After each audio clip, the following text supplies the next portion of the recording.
The statement appears when exposure would reduce rank, and it functions as a seal placed over an expanding set of variables that the speaker no longer tracks in detail, because detail would create obligations they cannot meet within the time and attention available. The phrase compresses uncertainty into a single claim, not to stabilize the situation, but to stabilize how the person is seen by people whose perception decides access to resources, access to protection, and access to future chances. It is not a commitment to outcomes. It is a commitment to a frame in which outcomes count only if they can be aligned with the claim after the fact, which is why timelines blur, thresholds shift, and definitions of success are adjusted without announcement. The mechanism is not sophisticated.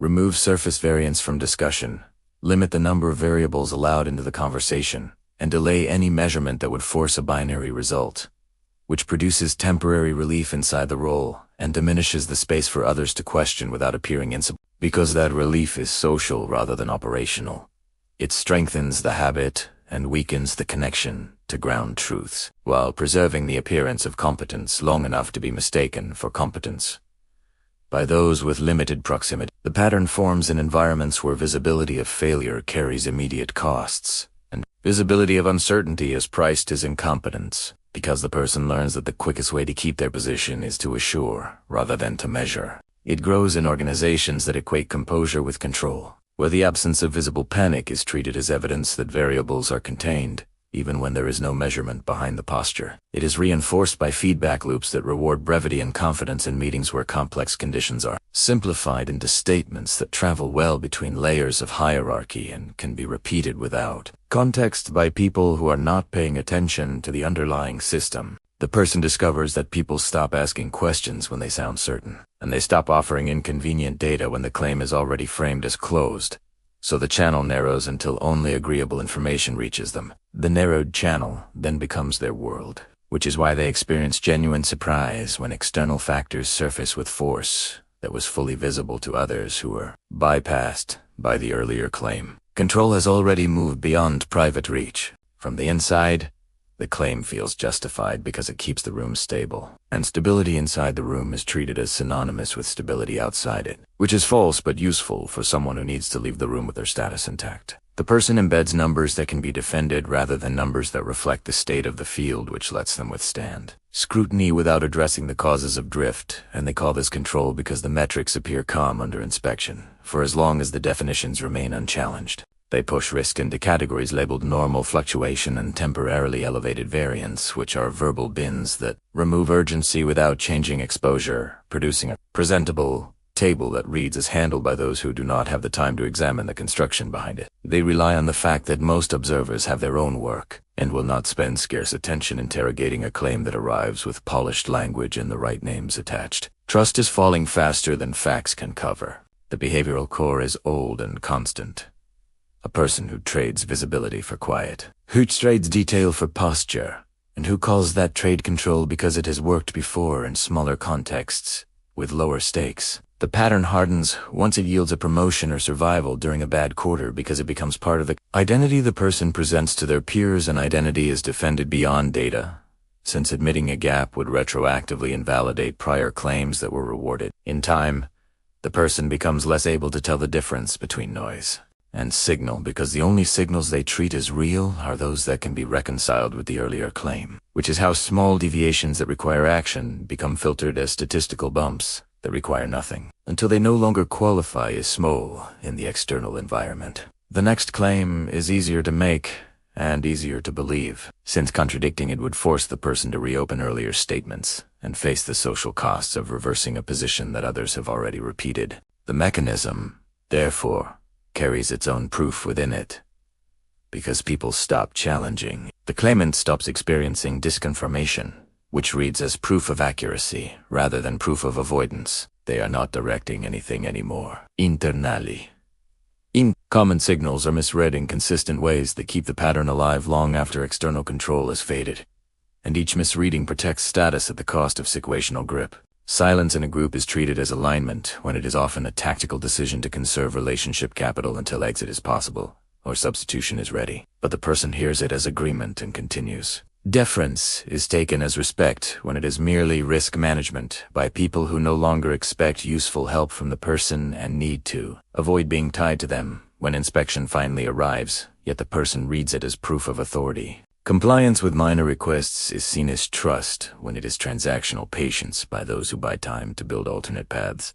So small yeses are misfiled as broad confidence. Emergency assistance from other teams is framed internally as evidence of leadership when it is basic containment, done to protect the wider system from spillover, and the person mislabels it as capability rather than bailout. Favorable outcomes driven by outside timing are claimed as validation of the claim, which transforms coincidence into cause in their mind and fuels the next assertion with borrowed proof. The phrase itself performs simple functions that reshape inputs without improving outputs.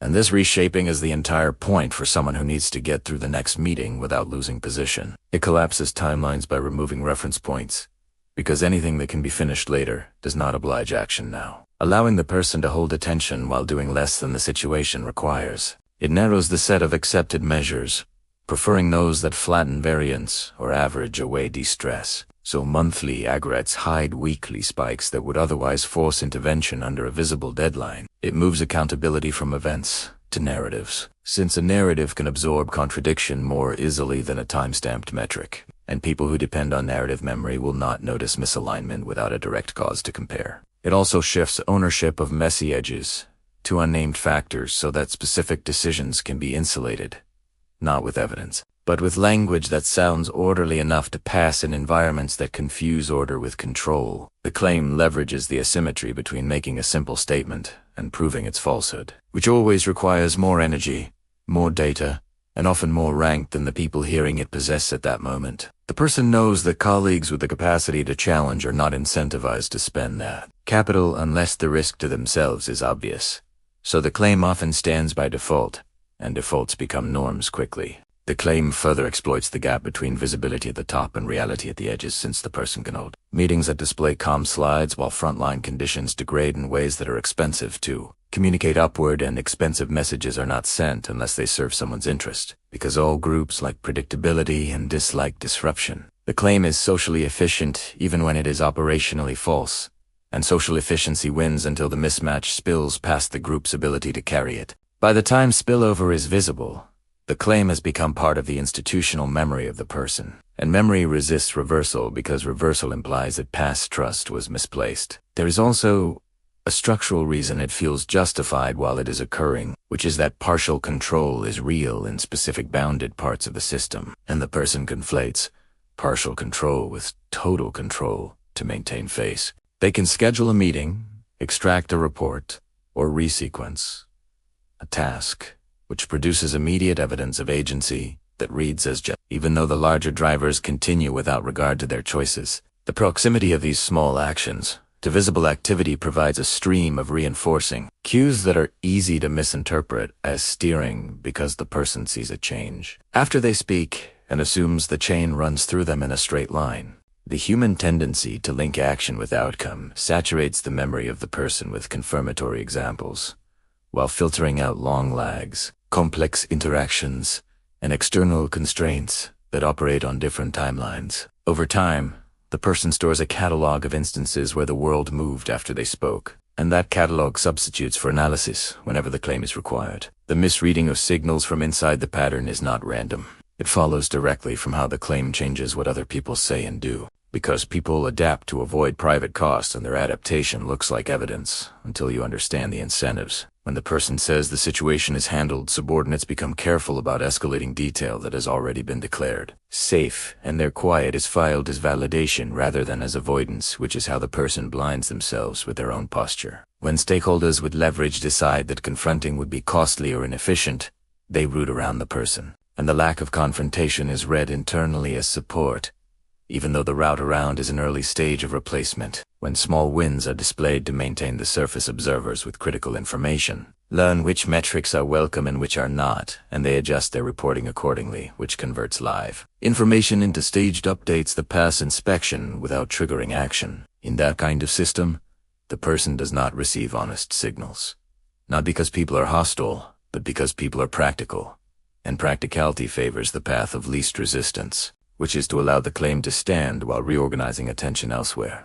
Observers do not need a declaration to update their view, because patterns broadcast themselves through small, consistent mismatches between words and events that are easy to catalog over time without making any noise around it. The person who repeats the claim establishes a profile that is simple to index. The profile of someone who prioritizes composure over contact with conditions, who will limit inputs to protect standing, and who will value being believed more than being effective when stakes are visible. Once this profile is established, observers stop looking to the person for discovery and begin using them as a buffer for blame, because a stable claimant is a predictable shield in environments where risk must go somewhere. People who control allocation do not argue with the claim. They assign work elsewhere that requires actual control over moving parts, and they keep the person occupied with tasks that depend more on presentation than on change. The reinterpretation is not dramatic, but it is total. The person becomes a figure to be briefed and appeased rather than a figure to be consulted when it matters. They do not control outcomes anymore. Leverage leaves before titles change. It leaves through very ordinary decisions that no one flags as consequential at the time, because each decision is small and justified on neutral grounds. Invitations to early conversations are sent to others who have demonstrated a willingness to surface uncertainty before it becomes expensive. And the person is attached later for optics, which cements a pattern where they appear informed while having no influence over shape. Information that could shift direction is routed through private channels that bypass the person, not to harm them, but to protect time and reduce friction, since including them would require engaging with a standing claim that blots blunt talk. Budget discretion tightens around them. Approvals require more signatures, and the criteria for their success moves toward administrative targets that can be met quietly, all of which are framed as normal governance. The removal of leverage is thus achieved by a series of adjustments that carry no emotion and create no obvious moment to resist. Respect is gone. The title is empty now. Authority reallocates without announcement because people adapt to who solves problems and who consumes time, which is why the person notices fewer interruptions, but does not notice that interruptions have moved to someone else permanently. Their allies, if they had them, start spending less political capital on clearing the person's path, since the return on that capital has fallen, and capital flows to actors who deliver results rather than reassurance. Requests start arriving with pre-decided boundaries, and the person is informed rather than asked, which leaves them with a form of oversight, and none of the substance, while maintaining the appearance that nothing has changed. Upward, sponsors place the person in roles that are hard to fail and impossible to grow from, and downward, teams treat instructions as signals to initiate parallel checks behind the scenes, creating redundancy that looks like caution but functions as a vote of no confidence. Lateral partners choose different counterparts for sensitive work, citing workload or fit, and the explanation is plausible enough that no one is obliged to state the real reason aloud. Others own the final say in decisions. The outcomes become predictable long before the person recognizes the pattern, and they do not require confrontation to unfold, because everyone who needs to know already knows and has already adjusted accordingly. The person will keep saying the line. It will keep being tolerated in rooms where conflict is avoided in public, and actual control will continue to exist elsewhere, where the work is done without the performance. When something breaks, the explanation for the person's presence near it will be that they were misled by subordinates or external shocks, and because this has been useful before, it will be accepted again, which preserves the surface without restoring any substance beneath it. When something succeeds, the success will be attached to others in the narrative that matters, while the person is thanked and moved to the side, which appears polite and avoids disturbance but confirms the new map of influence to everyone who pays attention. This flow does not reverse with effort, since effort expressed in the old form only reinforces the profile that caused the reallocation in the first place. At the network level, the person becomes a known quantity whose presence signals that communications will need to be translated into safe phrases and that uncomfortable numbers will be reframed rather than acted upon, which causes competent peers to avoid the overhead of involving them.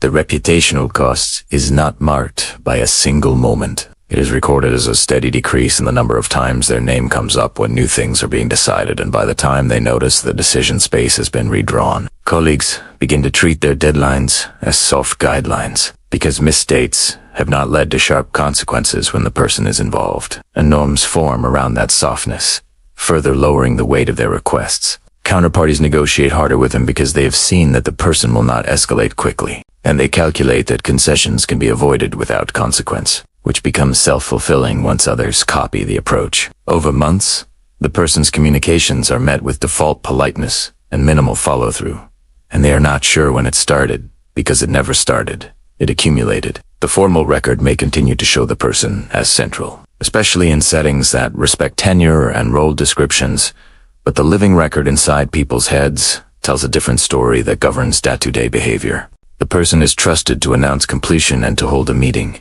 but not to face a variable that fights back. And this is why their calendar remains full while their impact remains thin. They are managed through structures instead of engaged through problems, so they become a checkpoint to pass rather than a mine to include, which is efficient for others and stagnant for them. Their claims of control no longer arouse resistance, because nobody expects those claims to carry force in the world, and arguing would only waste effort that could be used elsewhere. The process is quiet, because quiet is easier, and the results are stable because stability is cheaper than confrontation in most systems. In time, the person is associated with a specific style of loss that arrives slowly, explained away cleanly, and owned by no one in particular when described. Upward, which is useful only to people who need a clean history. Promotions bypass them, not as punishment, but because the people who make those decisions prefer candidates whose language maps to reality closely enough to lower risk across other portfolios, and the person's language no longer qualifies. Their projects skew toward maintenance with visible dashboards and away from domains that would expose them to wild variance. And this is described as alignment with strengths, which sounds respectful and serves organizational stability. When accountability must be assigned for a visible miss, the person becomes the face of the miss, because they volunteered that face many times before, and faces are used when the structure needs to display order. No one needs to plan the ending for them because the ending has already been written into hundreds of meetings where nothing changed after they spoke. By the stage where even small reversals would require people to rewrite their internal models, people simply stop updating on the person's claims entirely, which removes the last lever the person had over how events are interpreted. The system continues to root around them, using methods that worked without friction. And these methods harden into rules that others follow without thinking about the original cause. Because habits survive their reasons once they are comfortable. The person keeps access to some rooms and loses access to others. And the pattern is consistent. They are present where outcome does not hinge on their judgment, and they are absent where it does. The story concludes without any final scene, because the conclusion is already embedded in ongoing choices that nobody feels the need to defend or reverse. By the time any formal change arrives, it only formalizes an arrangement that has existed for a long time.